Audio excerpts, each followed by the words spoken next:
3 weeks ago, at my father's retirement party at the Fairfield Country Club, he did something that made me decide to disappear from this family forever. That night, the ballroom looked like a high society gala. More than 200 guests in expensive suits and elegant evening gowns stood beneath crystal chandeliers, raising their glasses in celebration. My father, Richard Evans, stepped onto the stage to a long round of applause. One by one, he introduced each member of the family with pride in his voice. Then his eyes landed on me. He smiled. The kind of smile only I understood, cold enough to cut straight through a person. "And this is my daughter, Nicole," he said into the microphone. "No degree, no future, just someone who lives off the family." The entire room burst into laughter. What nobody realized in that moment was that my self-respect wasn't the thing being destroyed. It was the last thread keeping me connected to this family. I didn't cry. I didn't argue. I simply lifted my champagne glass slowly, looked my father directly in the eyes, and said, "Cheers, because this will be the last time any of you ever see me." And as the entire ballroom fell silent watching me walk away, none of them knew that the biggest secret in the Evans family was about to destroy everything they had built.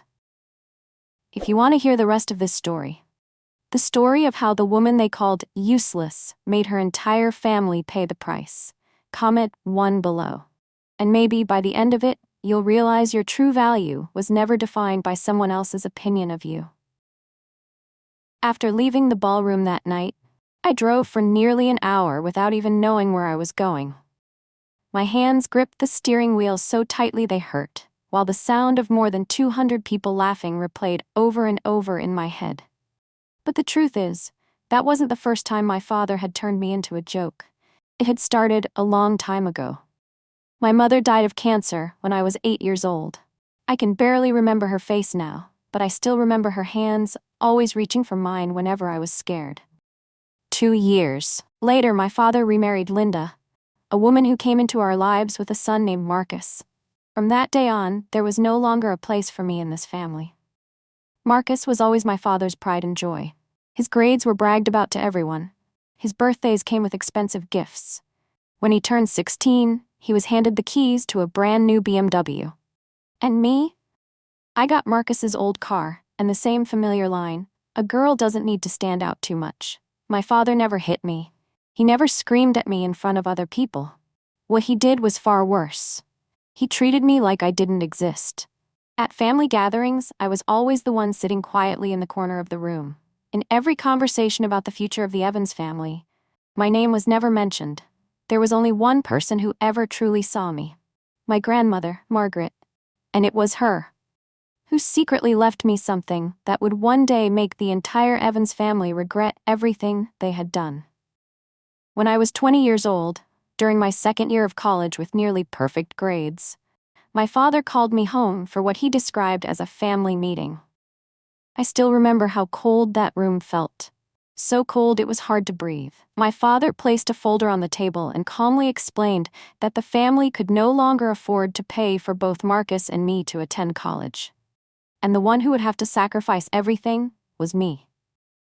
The savings that had been set aside for my future had been used to fund Marcus's MBA. As for me, I was told to leave school indefinitely. In that moment, I realized something painfully clear. In this family, I had never been the chosen one. If you've ever been underestimated or overlooked by the people closest to you, leave a dot in the comments, because sometimes the people everyone dismisses the fastest are the ones who end up surprising them the most. After leaving college, I moved to Boston with exactly $2,000 in my bank account and an old suitcase whose wheels barely worked anymore. My first apartment was less than 400 square feet, sitting above a rundown laundromat. At night, the dryers shook the entire floor. During winter, the heater constantly broke down, and it got so cold I had to sleep wearing my coat. In the mornings, I worked as a waitress at a small cafe just to pay the rent. In the afternoons, I took a job as an administrative assistant at a logistics company for a salary that was practically the lowest in the city. Nobody there knew I was Richard Evans's daughter, and I didn't want them to know. During the day, I entered data, answered emails, and organized meeting schedules. At night, I taught myself everything I could about supply chain operations, warehouse management, and logistics optimization. I studied through free online courses, read industry materials until 3 in the morning, then woke up again at 6 to go to work. Some weeks, I lived on instant noodles just so I could save enough money to buy an online course. But strangely enough, for the first time in my life, I felt like I was finally living for myself. No one was telling me to sacrifice my future for Marcus anymore. No one was reminding me that I was not good enough. And in that city, I quietly began building something that would one day make the entire Evans family unable to look me in the eye ever again. 3 years after leaving Connecticut, I was no longer the girl who cried alone in a tiny apartment above a laundromat. I had finally saved enough money to start my own company, Meridian Consulting. At first, it was nothing more than an old laptop, a rented desk in a cramped Boston co-working space, and a few small clients nobody had ever heard of. But I worked as if my life depended on it. Because honestly, at one point, it did. I stayed at the office until midnight, handling contracts on my own, optimizing shipping systems, and solving client crises without any help. While other people were sleeping, I was still sitting in front of a screen, calculating numbers and planning strategies. And slowly, Meridian began to grow. One client became 3, 3 became 10. Larger companies started coming to us because of the results Meridian delivered. But there was one thing I never changed. I kept my identity hidden from everything. No LinkedIn profile, no interviews, no media appearances. Every contract went through my lawyers and management team. Because I knew my family too well. If they ever discovered I was successful, they would either try to claim credit for it or destroy it before it became too powerful. So I built an empire in silence. And then, fate began playing a game no one in the Evans family ever saw coming. 2 years ago, when Meridian had finally become stable, I received a phone call from a law office in Boston on a cold, rainy November morning. The caller was Eleanor Smith, my grandmother Margaret's personal attorney. At first, I assumed it was just another legal matter related to my grandmother's funeral. But then Eleanor said something that nearly made me drop the phone. Margaret created a private trust fund in your name 8 years ago. I froze. For years, I had believed I was completely alone in that family. But the truth was, my grandmother had seen everything in silence. The trust was worth $800,000, and no one in the Evans family even knew it existed. Eleanor also read me the letter my grandmother had left behind before she passed away. Nicole, I know what they did to you. I know about your education, the promises they broke, and every moment they made you feel invisible. This money is not charity. It is the opportunity you should have had a long time ago. I broke down crying right there in that office. Not because of the money, but because, for the first time in my life, someone had acknowledged that what I went through was real. My grandmother didn't just leave me an inheritance. She gave me back the last piece of belief I had in myself. And I used that money to expand Meridian faster and stronger than ever before. But the most ironic part of all, years later, the biggest client my company would ever sign turned out to be my father's business, and he had absolutely no idea. When Ivan's Logistics signed a contract with Meridian Consulting, my father called it one of the smartest business decisions of his career. What he didn't know was that the person behind the company was the same daughter he once described as having no future. For 3 years, Meridian helped optimize nearly every part of my father's business operations. From warehouse management and transportation routes to cost-saving strategies, almost every critical system passed through my team. Because of Meridian, Ivan's Logistics saved millions of dollars every single year. At business events, I even heard my father praising Meridian while raising a glass in front of executives and investors. Whoever runs that company must be a genius. Every time I heard him say that, I stayed silent. He never realized that the person quietly keeping his company from collapsing all those years was the daughter he had spent his entire life underestimating. But the most painful part wasn't the irony. It was the fact that, even after becoming successful, a part of me still hoped my father would change someday. That maybe one day, he would look at me the same way he looked at Marcus. I thought I no longer needed that validation. Until the night of his retirement party. The night he chose to humiliate me in front of 200 people. And the same night, I decided to end everything. If you've ever spent years trying to earn recognition from your own family, leave a 2 in the comments. Because sometimes the deepest wounds come from the people we once loved the most. After that night, I returned to Boston and tried to convince myself that everything was finally over. But less than 2 days later, my phone started vibrating non-stop. Messages from relatives, calls from people who hadn't checked on me once in years. Every single one of them suddenly spoke with the same fake tone of concern. "Nicole, your father said you've been struggling emotionally. Don't be angry at the family. Your dad was only joking. Marcus said you completely lost control at the party." I stared at my phone and laughed quietly. It was fascinating how people who had stayed silent for years suddenly became deeply invested when the Evans family's reputation needed protection. My father had moved first. Before I even had the chance to speak the truth, he had already painted me as the unstable daughter. But the moment I realized things were becoming dangerous came on Tuesday afternoon. The caller was James Crawford, one of the senior shareholders at Ivans Logistics. After a few polite exchanges, he suddenly asked, "There's a rumor that you may have some connection to Meridian Consulting. I assume that's just a misunderstanding, right?" I went silent for a few seconds, my heartbeat slowed. They were starting to suspect something. My family still didn't know the full truth, but they could already sense that something enormous had been hidden from them all this time. And for the first time in years, I realized the balance of power inside the Evans family was beginning to shift. They just didn't understand yet how quickly everything was about to spiral completely out of control. That night, I sat alone in Meridian's office, staring down at the lights of Boston, and for the first time, I seriously considered ending our contract with Ivans Logistics. For years, I had kept business separate from personal feelings. No matter how my father treated me, I still made sure his company received the best service Meridian could provide. But after the retirement party, something had changed. Not because he insulted me, but because he turned that humiliation into entertainment for hundreds of people, and then tried to paint me as emotionally unstable just to protect his own image. I reopened the contract between Meridian and Ivans Logistics. The termination clause sat right there on the final page. 30 days notice, no legal violation, no financial penalties. Completely valid. Daniel, my chief financial officer, sat across from me silently studying the analytics on the screen. "If we pull out," he said quietly, "Ivans Logistics will lose nearly 40% of its operational efficiency within 2 months. I already knew that. And my father would know it too, the moment everything started falling apart. The most ironic part was that I had never planned to take revenge on them. I only wanted to live my own life. But sometimes, the truth itself becomes the punishment." I slowly closed my laptop and said something I never thought I would say out loud: "Prepare the termination notice." That entire Sunday, I barely left my desk. Daniel handled the legal paperwork and the contract termination process.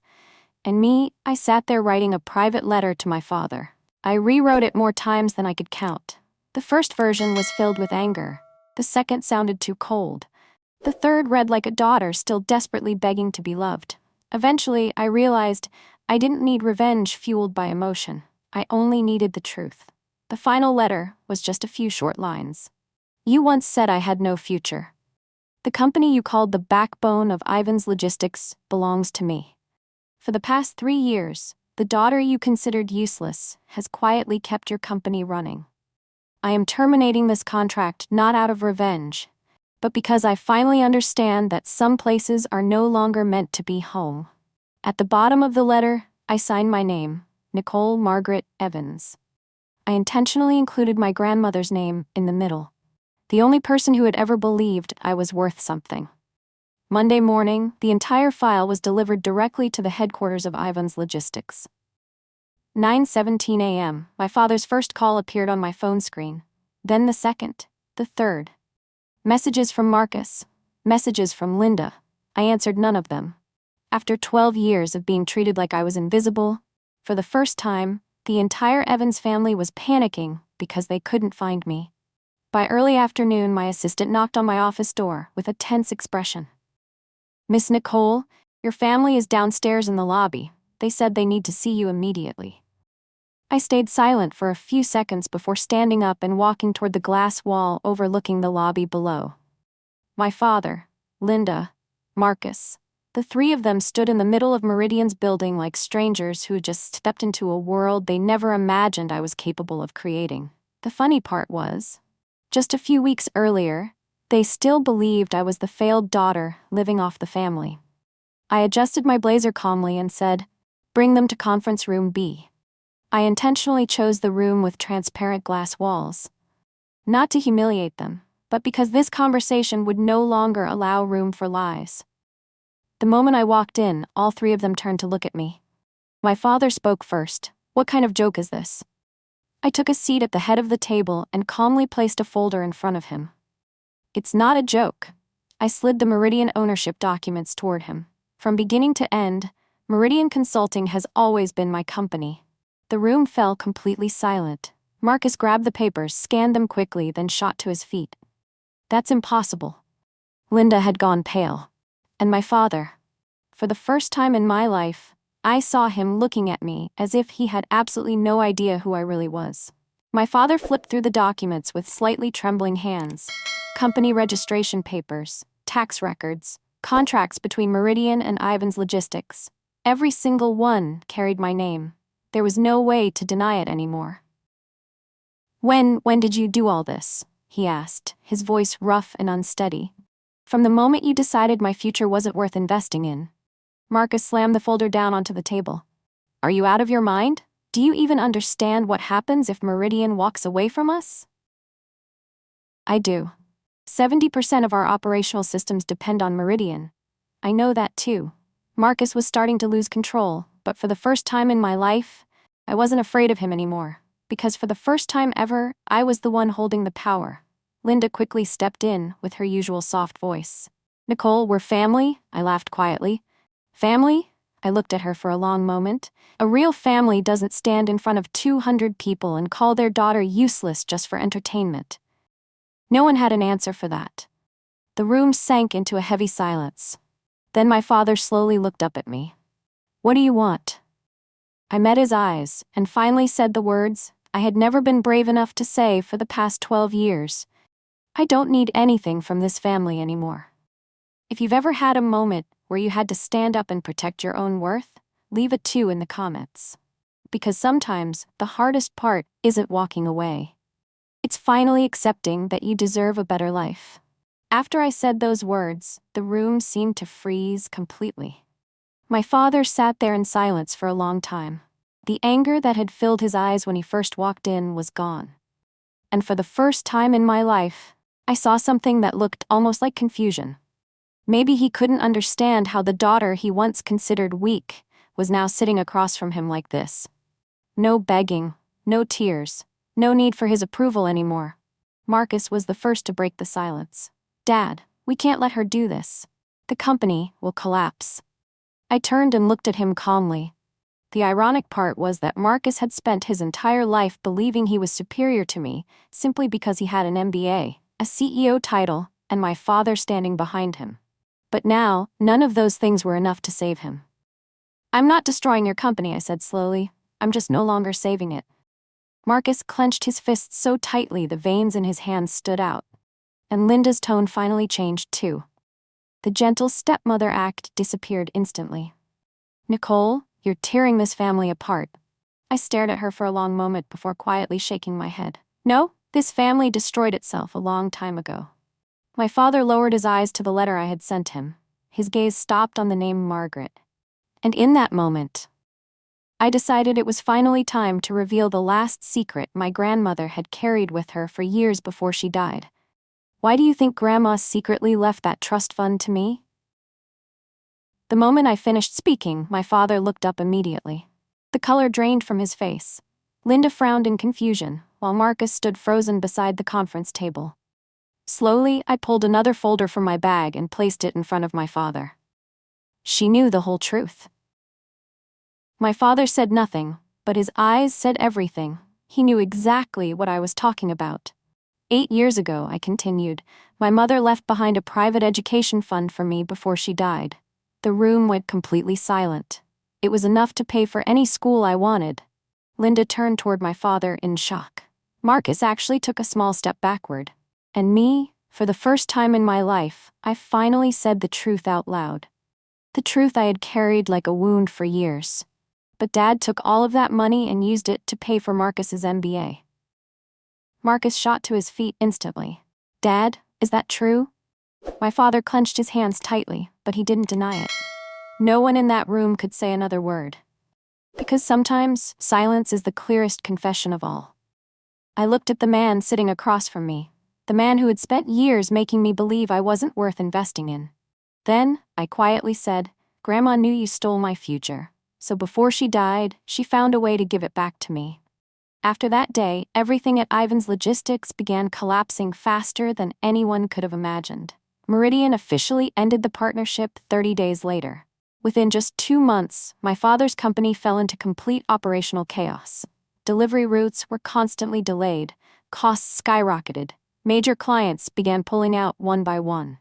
Then local news outlets started reporting layoffs. 70 employees lost their jobs right before the holiday season.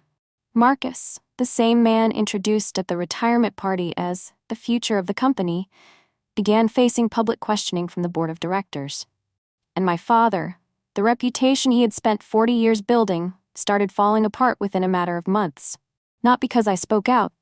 I never gave a single interview to the press.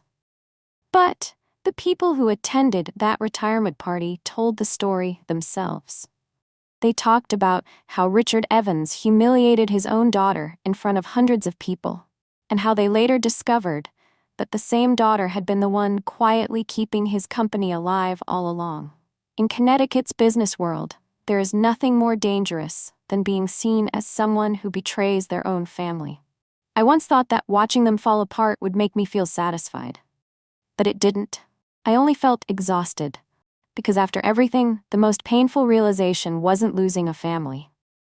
It was understanding that maybe I never truly had one to begin with.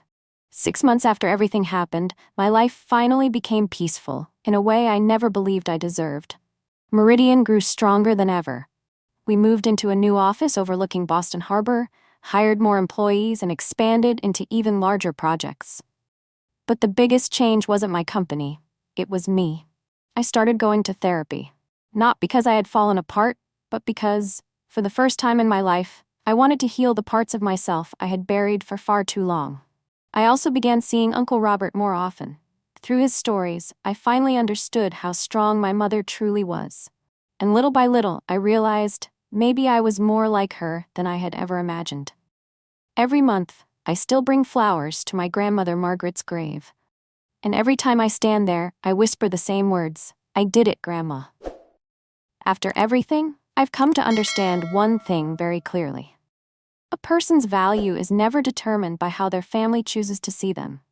It's determined by what they are strong enough to build after they've been hurt. If you stayed until the end of this story, thank you, sincerely. Out of the thousands of stories out there, the fact that you chose to stay here until the very last moments means more than you know. And if my story connected with you, even just a little, subscribe to the channel so we can continue listening to more stories together. Stories for the people who were underestimated, but were never truly weak.